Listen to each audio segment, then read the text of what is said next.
Alright. They are threatening Pam Bondi with prison, and they are saying that it would happen if the disclosures don't take place.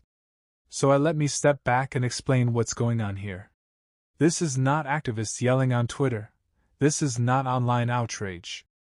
This is Congress. There is a bipartisan group of lawmakers now openly discussing contempt of Congress proceedings against Attorney General Pam Bondi. Why? Because she has failed to comply with the Epstein Files Transparency Act. Trump signed it. And what that means in plain English is that, as we talked about at the top of the show, Congress passed a law saying, hey, DOJ has to release all the Epstein files. Limited redactions.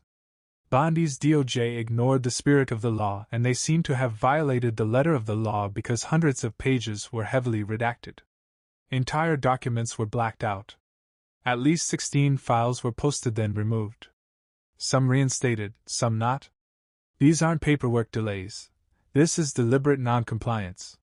And some lawmakers are saying that's enough. One of them is a Democratic member of the House, Roanna. The other is a Republican, Thomas Massey, and they are saying we need to hold Bondi accountable through contempt of Congress. If that happens, she could face daily fines, and under inherent contempt powers, she could even be jailed until the DOJ complies with the law. That is the part that the administration doesn't want you focusing on, because contempt of Congress isn't symbolic. It is an enforcement mechanism. It's Congress saying, you can't ignore the law just because the president doesn't like what you're required to do.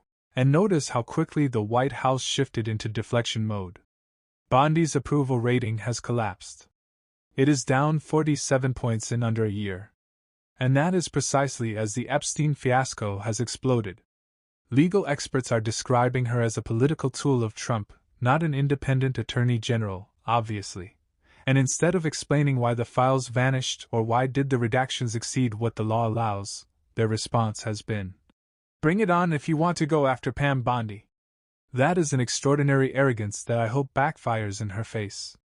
And the precedent-setting nature of this could be huge, because on the one hand, if a president can sign a transparency law passed by the House and Senate into law, and then your attorney general ignores it, selectively redacts parts of it, quietly removes documents, and there are no consequences, it means congressional oversight and the law are meaningless, and that precedent would be important. On the other hand, if there is actually the ability to hold the Attorney General accountable, to hold her in contempt and to have consequences for that, that precedent would really matter.